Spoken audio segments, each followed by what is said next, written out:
সুপ্রিয় শিক্ষার্থী এবং ভিউয়ার্স, সবাইকে আন্তরিক শুভেচ্ছা জানাচ্ছি। আমার আজকের আলোচনার বিষয় হচ্ছে নবম দশম শ্রেণীর পদ প্রকরণের অব্যয়, এই টপিকটার উপর। আচ্ছা, প্রথমে আসো অব্যয়টা কি। প্রশ্ন জাগে স্বাভাবিক কারণে, অব্যয়টা কি?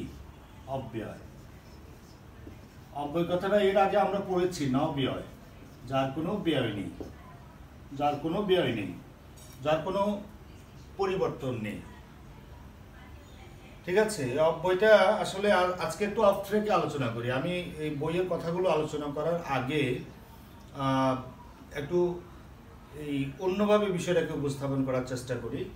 বইয়ের কথাতে আসবো, ফিরে আসবো, টেক্সটে ফিরে আসবো, কিন্তু তার আগে আমি মনে করছি যে অব্যয় এই বিষয়টা একটা দুর্বোধ্য অনেকের কাছে। আমার দীর্ঘ শিক্ষকতা জীবনে আমি লক্ষ্য করেছি, বাচ্চারা তো, তোমরা হয়তো পড়ে থাকো, বারবার পড়ে হয়তো বিষয়টাকে আয়ত্ত করার চেষ্টা করে থাকো, পরীক্ষায় নাম্বার পাওয়ার জন্যে যে কোনোভাবে তোমরা চেষ্টা করে থাকো, কিন্তু বিষয়টা সত্যি দুর্বোধ্য। কারণ অব্যয় বলে এত রকমের কথা এখানে আলোচনা করা হয়েছে, মাথা ঘুরে যায়। সে কারণে আমি একটু অন্যভাবে বিষয়টাকে আলোচনা করার চেষ্টা করি। আমি শুরুতে বলেছিলাম, পদ প্রকরণের যখন আলোচনা শুরু করেছিলাম তখন বলেছিলাম আমরা ওই যে অব্যয় মানে প্রিপোজিশন, কনজাংশন, ইন্টারজেকশন, তিনটাকে মিলে একসাথে অব্যয় বলব। ওই কথাটাকে মাথায় রাখতে হবে। আচ্ছা, প্রথমে আমি অব্যয় এই কথাটা বলতে আমি কি বুঝি এটা একটু বোঝার চেষ্টা করি। অব্যয়ের আমি লিখলাম অব্যয় মানে নব্যয়, অর্থাৎ এর কোনো পরিবর্তন নাই। অব্যয় কি নাই? অব্যয়ের বৈশিষ্ট্যটা লক্ষ্য করো, এর কোনো পরিবর্তন নেই, পরিবর্তন নেই। আচ্ছা, এর কোনো লিঙ্গান্তর হয় না, লিঙ্গান্তর নেই। লিঙ্গান্তর মানে পুরুষবাচক স্ত্রীবাচক সেটি হয় না, বচন হয় না, এক বচন বহু বচন হয় না। ঠিক আছে, আবার পুরুষ নেই, পার্সন, পুরুষ নেই। আবার কালভেদেও এটার কোনো পরিবর্তন নাই, কালভেদেও পরিবর্তন নাই। যার কারণে এটার নাম হয়েছে অব্যয়। কোনো ব্যয় নাই, কোনো পরিবর্তন নাই, অর্থাৎ এটি খুব রিজিড, এটি স্ট্রিক্ট থাকে, এটি ফ্লেক্সিবল না। অন্য পদগুলো কিন্তু বাক্যে যখন আমরা ব্যবহার করি, এগুলো বচন ভেদে, পুরুষ ভেদে, কাল ভেদে এগুলো পরিবর্তন আমরা লক্ষ্য করি, কিন্তু এই অব্যয় পদটা এমন একটা পদ যে পদের এই যে আমি লিখলাম এগুলো ভেদে কোনো ধরনের পরিবর্তন হয় না। এই যে পরিবর্তন হয় না, সে কারণে এটিকে আমরা ইনডিক্লাইনেবল ওয়ার্ড বলতে পারি, ইনক্লাইনেবল ওয়ার্ড। এটা হচ্ছে অপরিবর্তনীয়, এটা পরিবর্তন হয় না। এখন আসো, আমি তোমরা আমাদের সংস্কৃত ব্যাকরণ অনুযায়ী অব্যয় বলা হয়েছে, সেই সূত্র ধরে কিন্তু আমরা এখনো অব্যয়ে পড়ে আছি। কিন্তু আধুনিক ব্যাকরণে আমরা যে বাংলা একাডেমি কর্তৃক যে ব্যাকরণটা, সেটা যদি লক্ষ্য করি, সেখানে কিন্তু পার্টস অফ স্পিচকে ইংলিশের মতো হুবহু 8 প্রকার ভাগ করেছে।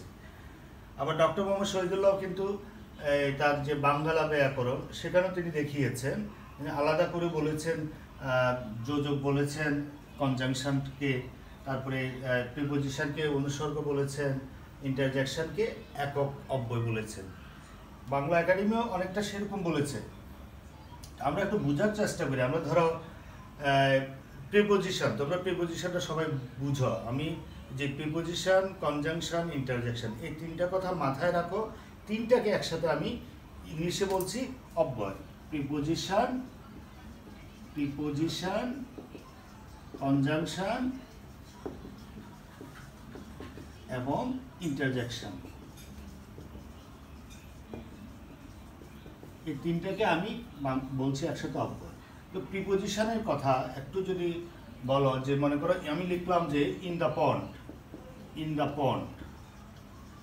আচ্ছা, ইনটা preposition, in the pond Bangla কি লিখবো আমি? পুকুরে। আচ্ছা, বিহাইন্ড ইউ, বিহাইন্ড ইউ তোমার পেছনে। তোমার পেছনে, এরকম বলতে পারি তো, অনেকগুলো বলতে পারি না। বিহাইন্ড এটি হচ্ছে তোমার কি প্রিপোজিশন। এরকম অনেকগুলো কথা কিন্তু আমরা বলতে পারি। আচ্ছা, তো এই যে লক্ষ্য করো কুকুরে রে এ বিভক্তিটা যুক্ত হয়েছে, এ তোমার পেছনে বিহাইন্ডের জন্য। এখানে দেখো প্রিপোজিশন, প্রি মানে পূর্বে, পজিশন মানে অবস্থান, যেটা পূর্বে অবস্থান করে। দেখো এই নাউনটার পূর্বে অবস্থান করছে, ইউটা প্রনাউন এটার পূর্বে অবস্থান করে এর সাথে সম্পর্ক স্থাপন করেছে, সেটি হচ্ছে প্রেপোজিশন, পূর্বে অবস্থান করে। কিন্তু আমার এখানে লক্ষ্য করো তুমি, বাংলা কি হচ্ছে, এটা সব পরে। কোথায় অবস্থান করছে? পরে, পরে অবস্থান করছে। পোস্ট পজিশন, এটা প্রিপোজিশন হচ্ছে না, পোস্ট পজিশন। পজিশনটা হচ্ছে পরে, পেছনে, পরে হলো অন দ্য টেবিল, আমি লিখলাম অন দ্য টেবিল, টেবিলের উপর, টেবিলের উপর। এই যে লক্ষ্য করো উপর, তুমি খেয়াল করো একটু, যে উপর লিখলাম টেবিলের উপর, এখানে পেছনে, এখানে এ, সবগুলো কিন্তু যে নাউন বা প্রনাউনকে, যে নাউন বা প্রনাউনের সাথে এটি সম্পর্ক স্থাপন করছে, ঠিক সেটার পরে ব্যবহার হচ্ছে। এটা পোস্ট পজিশন হচ্ছে, প্রিপোজিশন হচ্ছে না। ইংলিশে আমি এরকম দেখছি, বাংলায় হয়ে যাচ্ছে সেটি পোস্ট পজিশন, পরবর্তী পরে পরে হচ্ছে। এই যে এটা, এটা আমি বিভক্তি হিসেবে চিনি, বিভক্তি হিসেবে চিনি। আর যে পেছনে, উপর, এগুলোকে আমরা অনুসর্গ বলি, অনুসর্গ, অনুসর্গ বা পরসর্গ বলতে পারি। এটা যেহেতু পরে যুক্ত হয়েছে। তোমরা আরেকটা নাম পড়েছো কর্মপ্রবচনীয় শব্দ, কর্মপ্রবচনীয় শব্দ। তাহলে এই যে অনুসর্গ, পরসর্গ বা কর্মপ্রবচনীয় শব্দ কি কাজ করছে একটু চিন্তা করো। এই যে বিভক্তি যে কাজটা করছে, ঠিক সে কাজটা করছে। আর সেই কাজটা ইংলিশে কোনটা করে? প্রিপোজিশন করে। এই জন্য অনেকে দেখে থাকবে এটাকে অনুসর্গ অব্যয় বা শুধু অনুসর্গ বলছে, শুধু অনুসর্গ বলছে।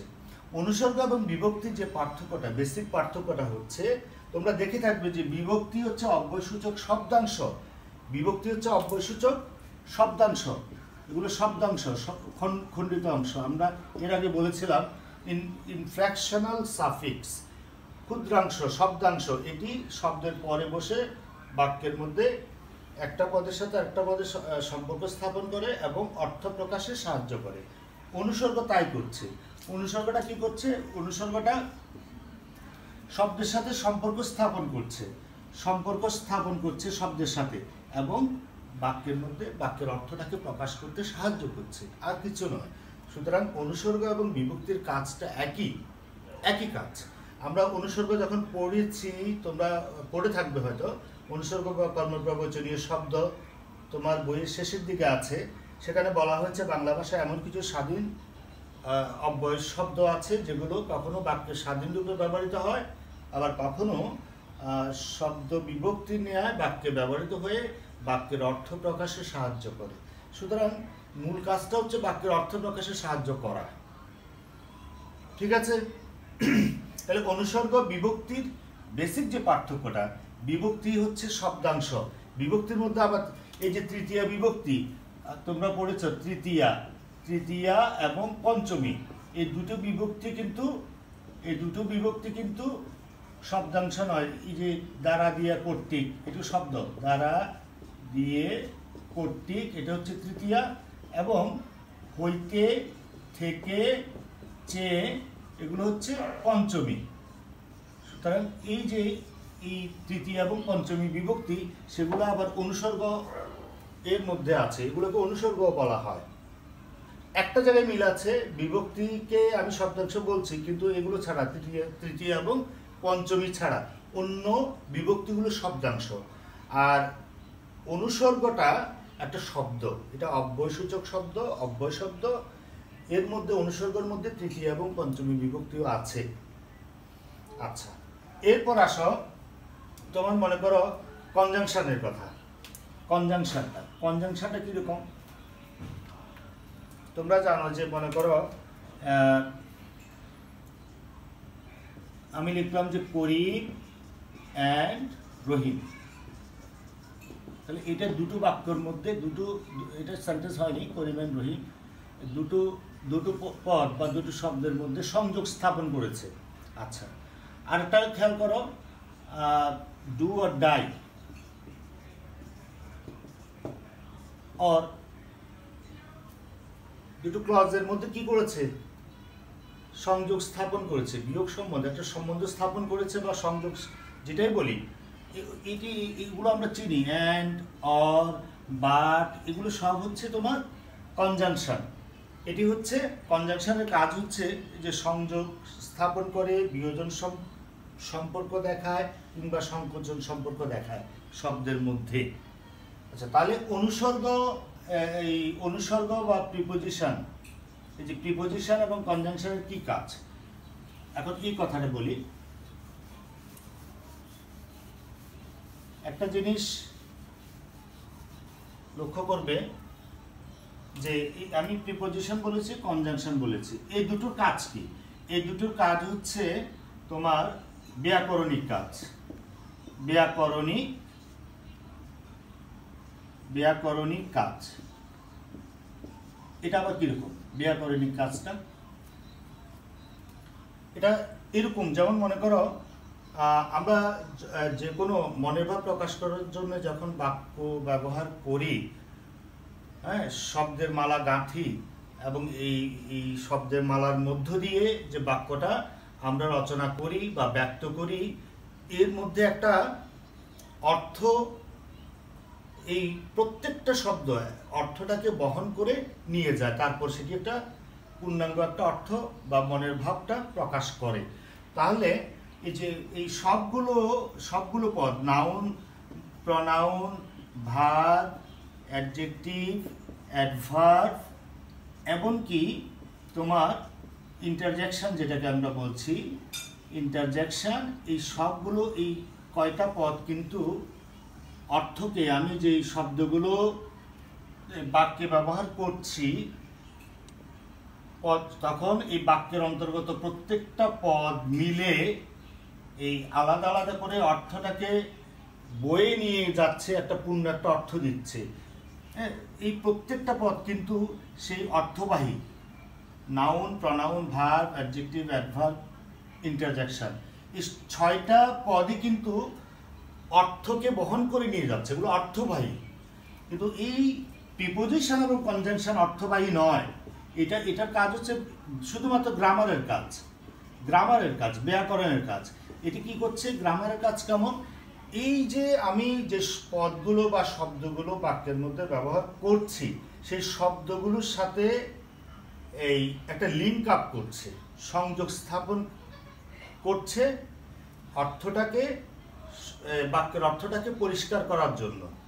আলাদা করে প্রিপোজিশন এবং কনজাংশন নতুন করে কোনো অর্থ বহন করে নিয়ে যাচ্ছে না। এটি একটু গুরুত্বপূর্ণ বিষয়, এটা মাথায় রাখতে হবে। তাহলে প্রিপোজিশন আমরা বুঝেছি, কনজাংশনও বুঝেছি। এরপরে ইন্টারজেকশন নিয়ে একটু কথা বলি।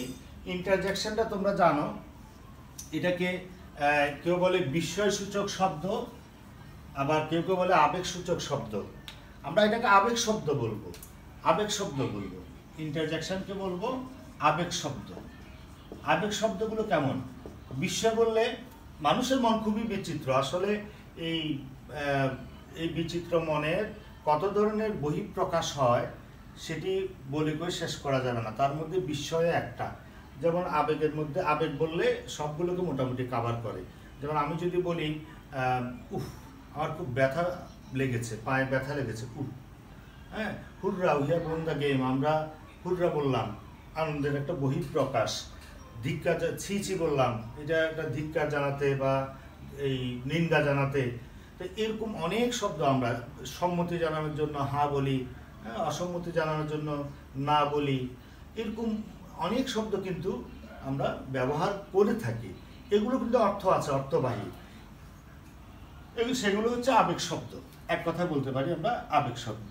এই আবেগ শব্দগুলো, তারপরে কনজাংশন, তারপরে এই যে অনুসর্গ যেটাকে বললাম, এই সব মিলে একসাথে, তিনটা মিটকে মিলে একসাথে আমি বলছি অব্যয়। অব্যয় কোন থেকে বলছি? এই তিনটা পদ, প্রিপোজিশন, কনজাংশন, ইন্টারজেকশন, তিনটা পদ বাক্যে যখন ব্যবহার হয় এগুলোর রূপের কোনো পরিবর্তন হয় না। এটা নিজের সাথে বিভক্তি যুক্ত করে না, তারপরে এটার এই বচনভেদ হয় না, পুরুষভেদ হয় না, কালভেদে এটার পরিবর্তন হয় না, সুতরাং একই থেকে যায়। একই থেকে যায়, এই দৃষ্টিকোণ থেকে এটাকে অব্যয় বলছে। এটার কোনো পরিবর্তন নাই, একটা থেকে এই তিনটাকে মিলে একটা করা হয়েছে। ঠিক আছে? তো তাহলে আশা করি বুঝতে পারলাম আমরা, এই কথাগুলো মাথায় রাখতে হবে।